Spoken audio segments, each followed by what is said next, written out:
Ay, mija, abuelita's on her way and I still need to shop for the party. No worries. Let's order through Instacart. ¿Insta qué? Sí, llama. We can order groceries and more online and get everything delivered in as fast as an hour. Everything for dinner? Carne, tortillas, limas, plátanos. Claro. Anything else? Just make sure the plátanos are ripe. Get groceries delivered same day with Instacart so you have more time for family. Visit instacart.com or download the app to get free delivery on your first 3 orders. Offer valid for a limited time. Minimum order $10. Additional terms apply. I was surprised to learn that some of my colleagues never thought about, well, I could die in Iraq. Is that okay with me? I mean, they didn't really think that way. And I guess I did before I even went there. I thought, well, it's a war zone. I could die. Is that all right? And I thought, well, yeah. Natalie Sudman was in Iraq, part of a convoy, a group hit by a roadside bomb, and she had a near-death experience. The book, Application of Impossible Things. Hi, Natalie. Hi, Wendy. You went to a lot of work to make that happen. I did. A lot of drama. It probably could have been done a little simpler. Okay. Well, I tell you what, in all of this stuff the way that this came together, it almost seems like, a series of synchronicities that made sure this was going to happen. Start with your background. Give us a brief history. I grew up in Minnesota, and I'm an artist, but I made my living as an archaeologist for many years. And while working for the Bureau of Land Management as an archaeologist, I volunteered to go down and help out on cleaning up Katrina. So I did a couple months down there and met some people from the Corps of Engineers, the Army, and they offered me a position working in Iraq. And I said yes without even thinking about it. And then I hung up the phone and went, ooh, do I want to do that? But it sounded interesting, so I went ahead and did it. I worked over in Iraq for about 16 months before getting blown up. That's what I was going to say. How long did it take? And how did it feel, because this is a totally foreign element and a whole different experience. You're pretty much there on the front lines. You mean being in the war zone? Yeah. I liked it. It's a very intense environment.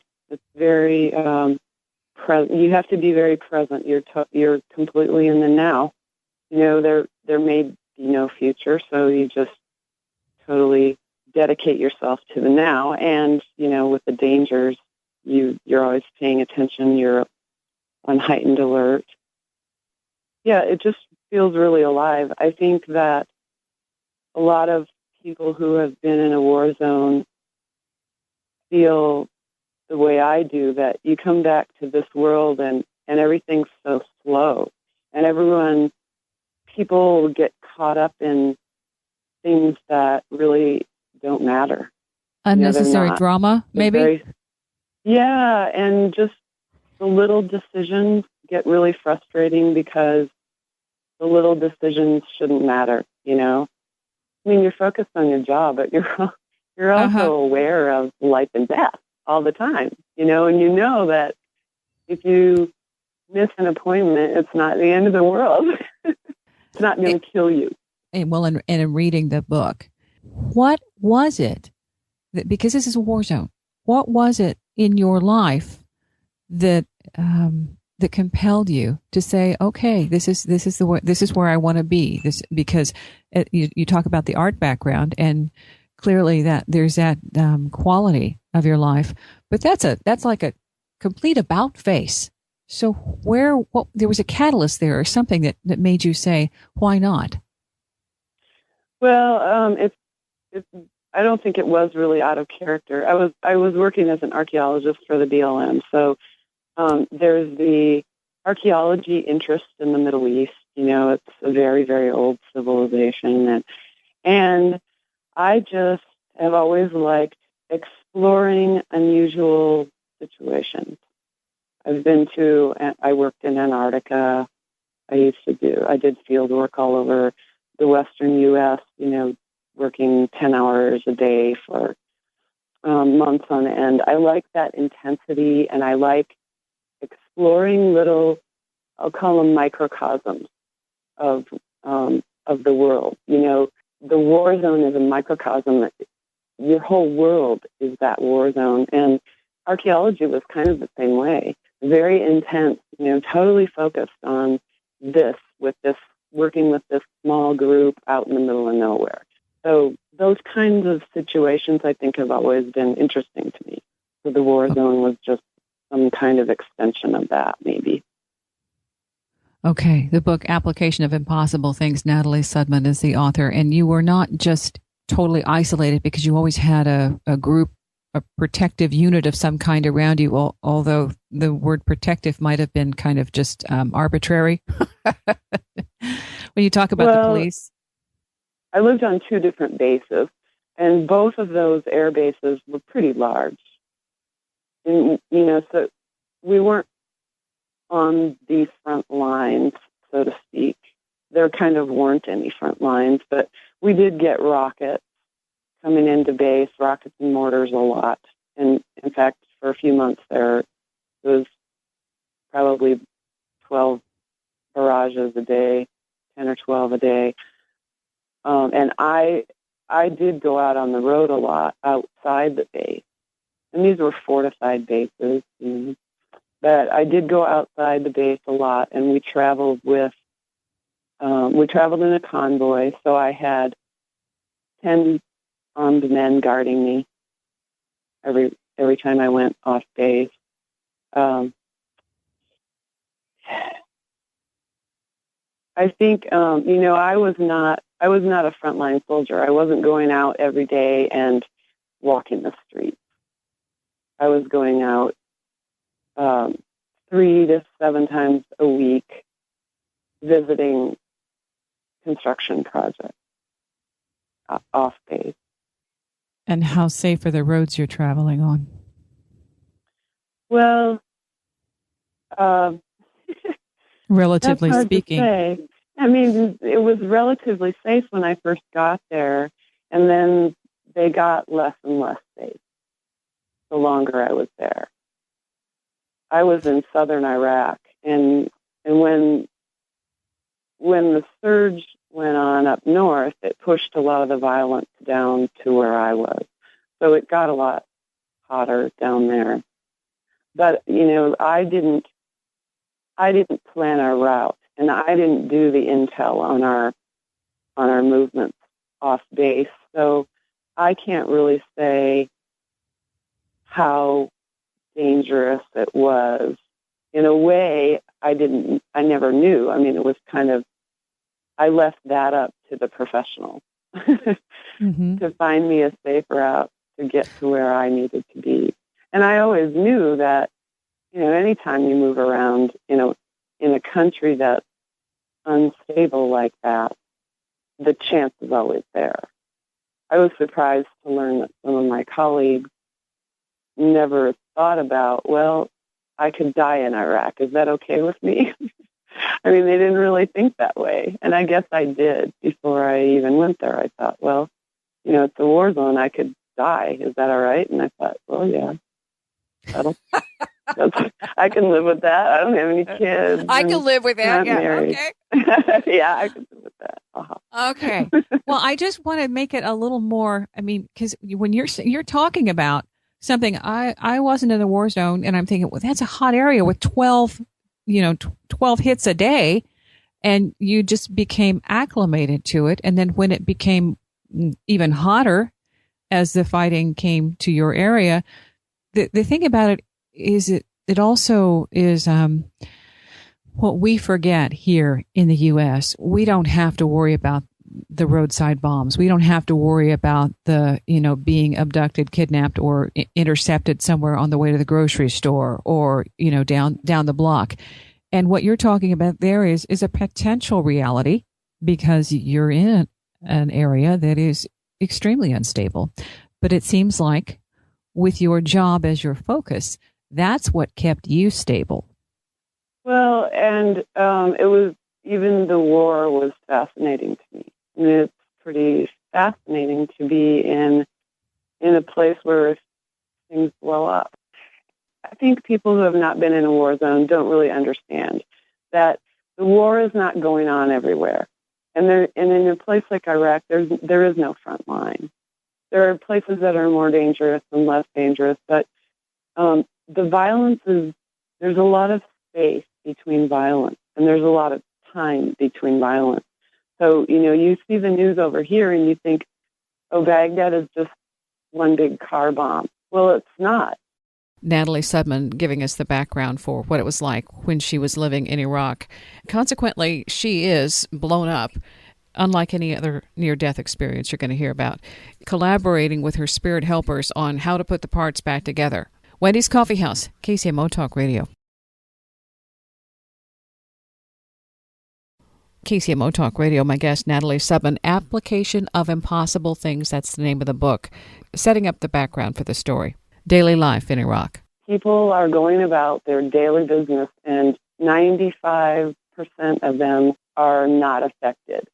I mean, let's say they are affected, but they're still going about their business. They're still trying to go to work and try to earn a living and trying to, go shopping and keep their kids safe and whatever. And there's a car bomb that goes off in the city once a day or whatever it is that in 2007. There's not a front line. There's not fighting going on all the time, day and night. There's a lot of space and time between incidents. Well, it's more a matter of an inconvenient truth that you could die at any moment and never have a clue that it was coming, such as the encounter with the roadside bomb. An inconvenient truth. Yeah. Yeah. It's like, okay, well, that ruined my day. Oops. Well, yeah, I've had better days, as I told the Kilo medic. Uh-huh. Okay, now let's get into that, because the story itself is also fascinating. What kind of space were you in that drew you to this scenario, this series of events that then shifted everything in your life, turned it upside down, inside out, sideways, and in the same time gave you some tremendous insight into just being human? So the bomb, you're in the vehicle, it's business as usual, probably a couple of explosions before you left the base. Ha ha. I mean, I hate to be so cavalier about it, but that's what you're describing is this, hey, it's normal. Well, the base that I was in for the first 8 or 9 months, that's the base that we had a lot of rockets and mortars. By the time that I was blown up, I was on a base that we maybe got 2 rockets every 2 months or something. So it was very, very quiet day. It was just another day out. I was out with 3 other colleagues visiting some construction sites. We had been to a few water treatment plants and a road project, and we were on our way back to base when our vehicle was hit by the roadside bomb. How quick did it take you to figure out what was happening? Oh, I knew right away. I was kind of taking a nap. I was bored. It was a long day out in the field. So I had my head on my hand, my elbow on the door handle, and I was kind of half dozing. I blinked out. I left my body either right before the explosion or at the time of the explosion because I didn't hear it. All I heard was a pop. And then I was conscious back in my body. And I knew I kind of had a flash of where I'd been and what I'd been doing, but I knew immediately that we had been hit by the roadside bomb. And I just put aside where I had been, out of body, because I knew I had to deal with what was going on in the physical. Mm-hmm. So, yeah, I knew immediately what was going on. And I knew, too, that it was not just scratches all around. You'd be surprised how many times a roadside bomb will go off and nobody's hurt seriously by it. In this scenario, that's the most amazing thing, is that while you're talking this brief second, this, very tiny amount of time as we count it, you also had this experience that transcends time, where you have an extraordinary amount of information. Yeah. What happened there? I blinked out of my body, and I was standing on what maybe I would describe it as a stage, an oval stage. And there were these beings, I just call them people, kind of like a stadium setting, all just arrayed all around me. And I was downloading all this information to them, and they were taking it all in. And it was, I mean, I talk about this in a linear way and with time references, but really there was no time. It was sort of instantaneous. You know, I give them all this information, and they were sending me gratitude for giving them all this information. And I thought, well, you know, I don't need to be grateful. It wasn't that big a deal to collect all this information and give it to Oh, them. for sure. Yeah. Oh, for sure. I don't know why that comes to mind, but it's like, it was nothing, no big deal. It was very, Hey, cool. very, yeah, well, at the time. Okay. It was very comfortable. I mean, I was very comfortable. I knew exactly where I was, and I knew exactly what I was doing. And I knew all the personalities, these beings, and I knew that I had agreed to gather this information for them. Do you remember at the time what was the most important or anything that stood out from that information that was downloaded, or was it just all a fuzz? No, I don't really remember details. I mean, my sense is that the details weren't important to me. It was all sort of information about incarnating or about experiencing this physical reality. And by that, I don't just mean, you know, physical experiences, but energy flows and things like that, too. It's sort of behind-the-scenes system, energy system information, things like that. But it wasn't all that interesting to me because I knew it all. It's like you're giving them intel. Yeah. You did your little reconnaissance mission here. Nobody suspected a thing. You went back. They downloaded it. And now you're back from, now phase 2. Yeah. Phase 2. Yeah, that works. Yeah. Oops, do-over. Okay. Well, so that was the thing. You talk about, getting there and looking at the physical body from being out and having some helpers decide how you're going to put the parts back together. Oh, yeah. Yeah, it's like I'm sort of perched a little bit above the whole scene of all us in the truck and, the blown up truck parked on the desert. And I could see my body down below me, and I could see the injuries.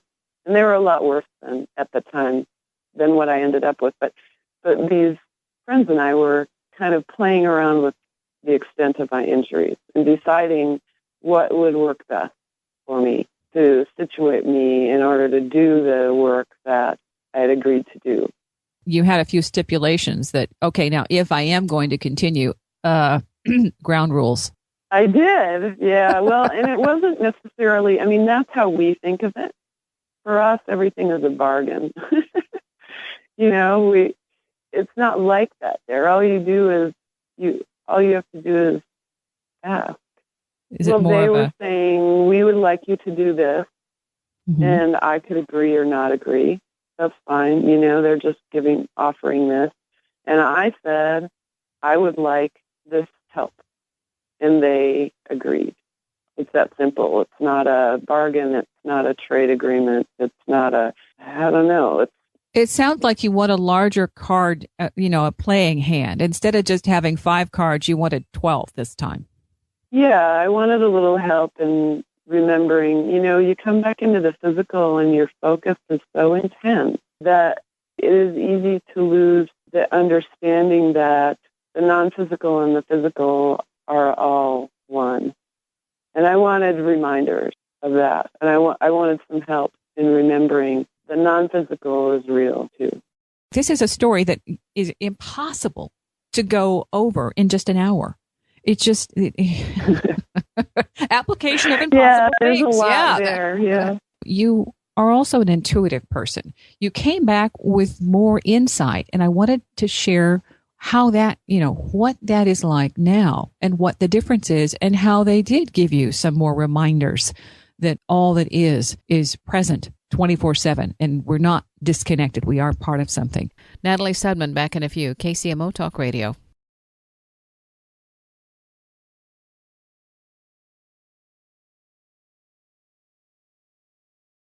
Wendy's Coffee House, KCMO Talk Radio.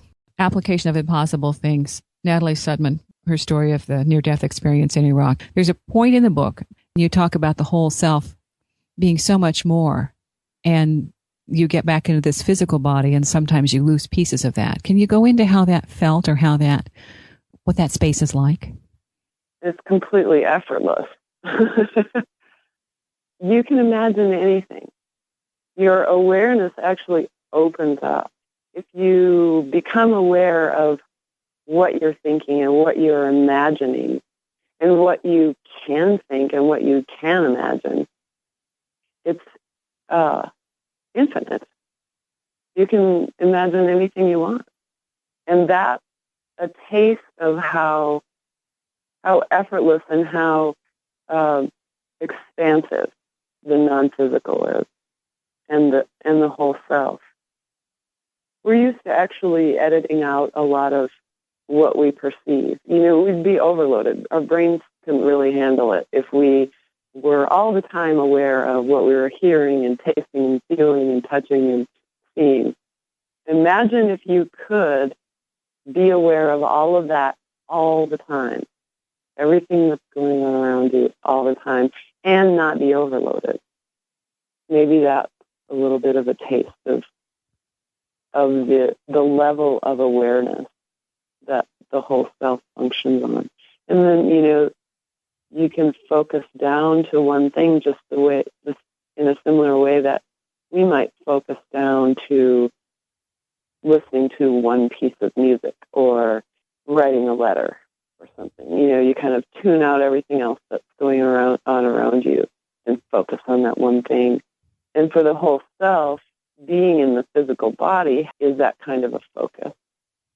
Part of the whole self is focused very intently on holding that physical body in that physical space. The thing that is, for me, a catalyst and empowering is knowing that out there's a whole lot more going on, and that there is no here and there, it's everywhere. Does that make sense?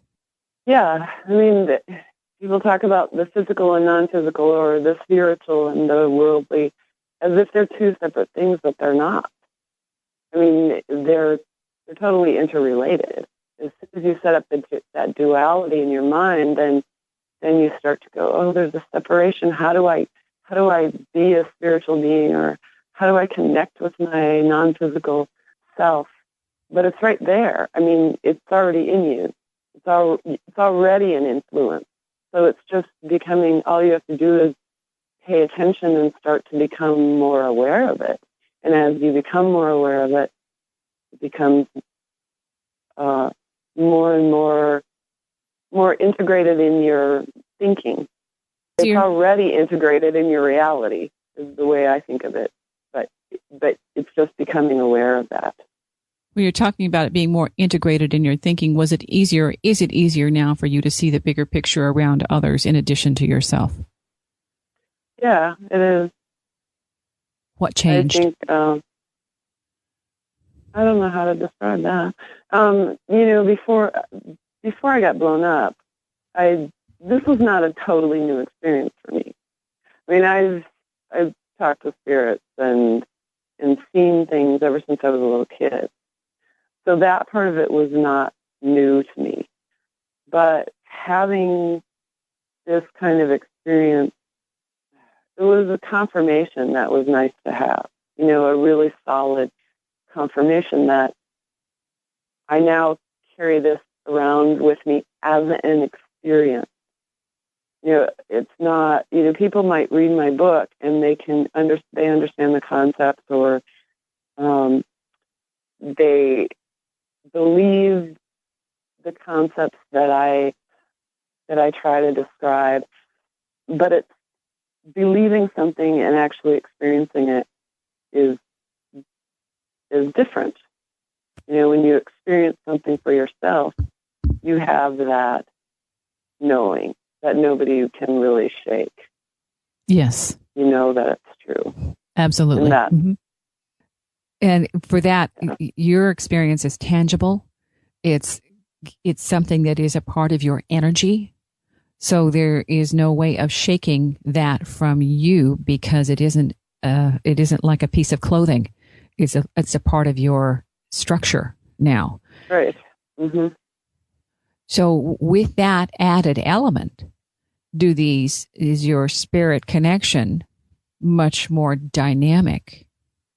Well, I think that I'm not sure, that word is kind of nebulous to me, but it's much more present. I'm much more aware that this couch that I'm sitting on is just an organization of energy, and I'm much more when I run into when I run into a situation that irritates me or makes me mad. It's real easy for me to say, this makes me irritated or angry because I'm seeing it from the physical point of view. But if I back up a little bit and see what's going on from the broader viewpoint, then that changes how I perceive things, and so that changes my emotions about it. Well, it no longer becomes an obstacle, it becomes an event. Right. In other words, the attachment to it is gone, or the need to make it an irritant has evaporated. When you do a reading for somebody, because you do readings and you do that kind of thing, did you do that before? I did do that before, not professionally. I did it a lot for friends or friends of friends who would ask. After the book came out, a lot of people were asking me questions that just were more easily addressed and more thoroughly addressed in a reading kind of setting, rather than just me kind of spouting information at them. And, I think that for me, there's a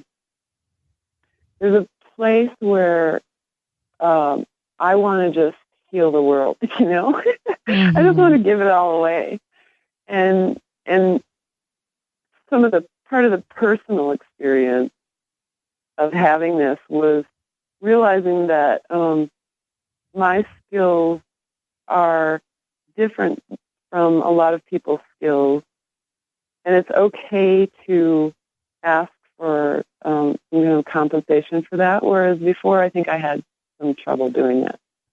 There's a mindset that goes along with a gift, with something you feel that is just a part of you. And why would I charge for that? Because this is just like breathing, and it's so effortless. It's my connection. It's my gift. It's my birthright. And so what is the charge? When you see somebody who's slaved and paid out buku bucks to go to a school to get a degree and have all of these numbers, numerals, credentials that says they have something, and yet it doesn't matter. It's apples and oranges if it doesn't fit the need at the moment or create a solution. But we tend to discount things that we were born that are our gift because somehow, if it's too easy, it's not very valuable. Yeah. Yeah. and it's just not true. A lot of times the things that come easy to us, like you say, there are gifts, and everybody has to pay the bills. So right. So why not do something you love and are good at to do that? I don't know. It's a funny world. We'll take a quick break. Getting blown up and putting the pieces back together. What happens with that? Wendy's Coffee House, KCMO Talk Radio.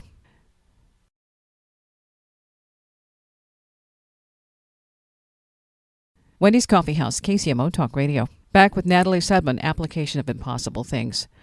In terms of post-traumatic stress, because you were in an extremely horrific, when you dot the I's and cross the T's and all the medical issues that you had as a result of this, the accident was extreme. Is that part of your world? Because it sounds like you integrated it quite well, but did that give you aftershock? Yeah, I do have some PTSD symptoms.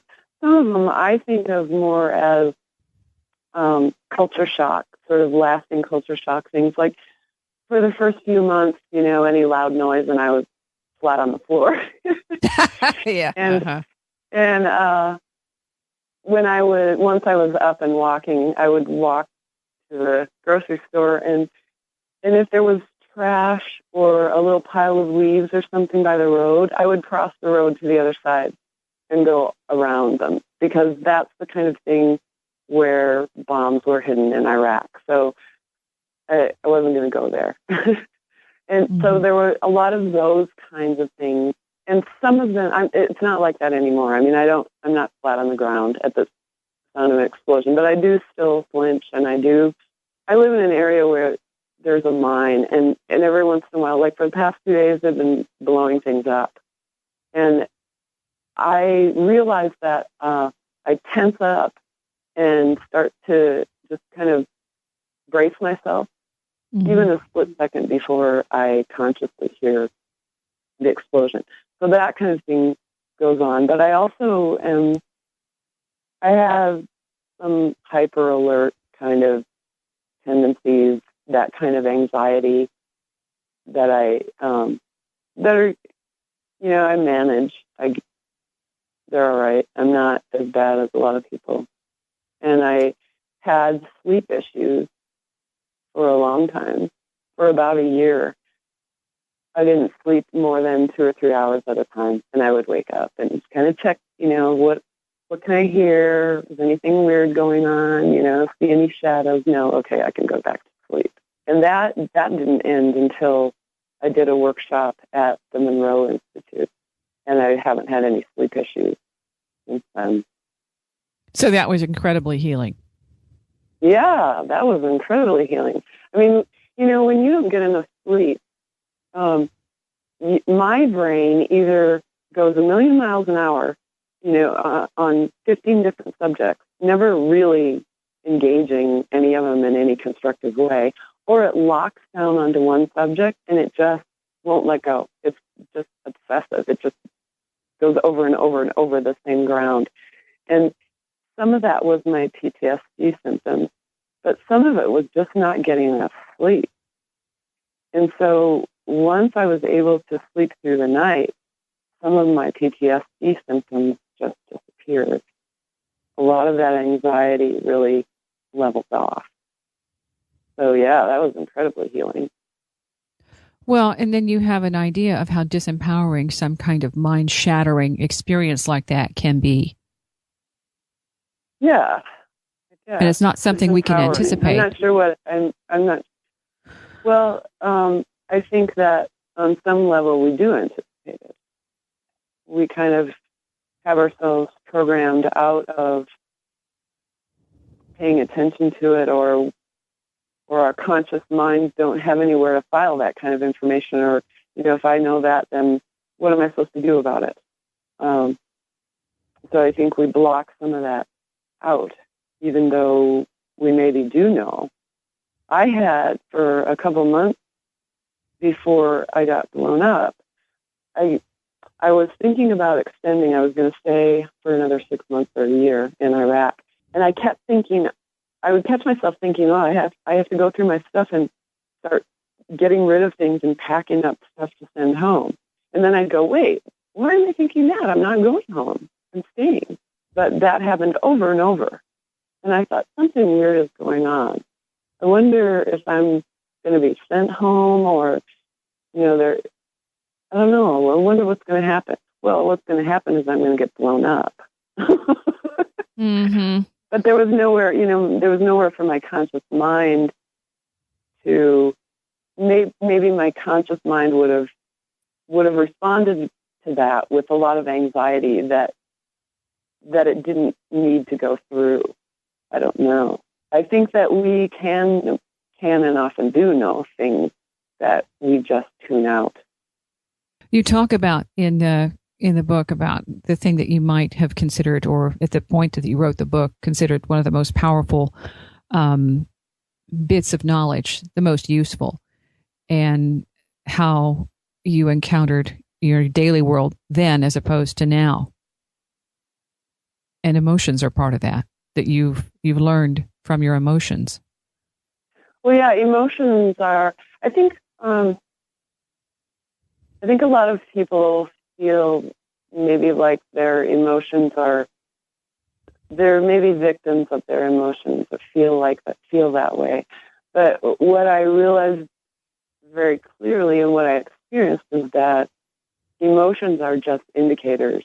They're just indicators of our perspective, of what perspective we're looking at something from. And so if you change your perspective, you change your emotions. So you look at something from a new point of view, and sometimes you really have to stretch to find that other point of view, and you have to say, I don't get this, but I'm willing to think about it. I'm willing to think about it this way. Maybe there's something I don't understand, and maybe it really is that way. If you just kind of stretch yourself sometimes, you might be surprised at the doors that open up. Would it help people to have a blink experience like you had? Well, I think it would help people to have an experience, and their experience would be their own. Experiencing something is totally different from thinking about it or reading about it, and so if people have their own experience, then it's theirs, and then it's real. And there's a lot of ways to do that. I mean, even, you look at athletes getting into the zone. That's a form of experiencing that non-physical, physical intersection. It's putting them together. You're in the zone. You're at peak performance. Your whole brain, you've got your non-physical awareness and your physical awareness fully integrated. So it's not just meditation. You can do it through, I think that athletes know it, mountain climbers know it, soldiers know it. There's a lot of ways to experience something. We think that, the way to enlightenment is meditation and being a certain way and thinking a certain way, but the reality is limitless. And everybody has the potential to experience themselves and their wholeness in their own unique way. And so basically life is it. Yeah, life is it. I mean, we chose to be here for a reason, to experience this reality is for the spirit is so fun. It's really fun. It's really it's challenging. It's exciting.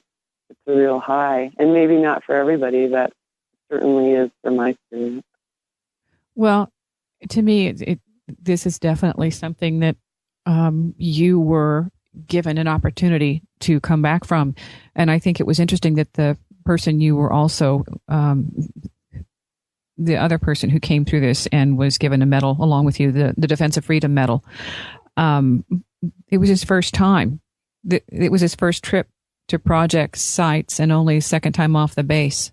And you'd been there for a while, but I think everybody who comes back from these events is here to share a story of whatever it is that their life contract is about.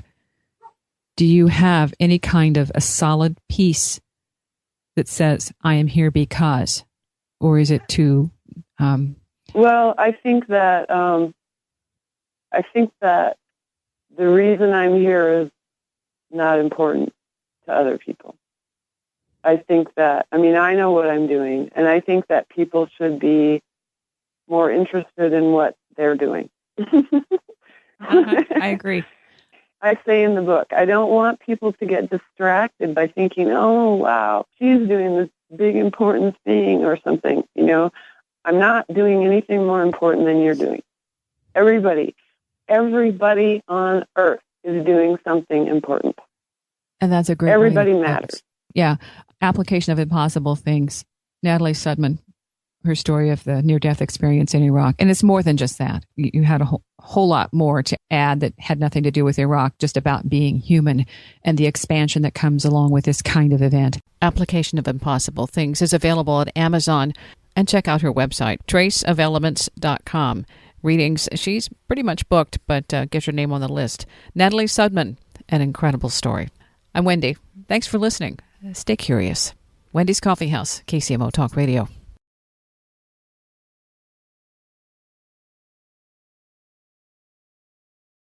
When things feel a bit chaotic, Instacart helps deliver milk and sausage.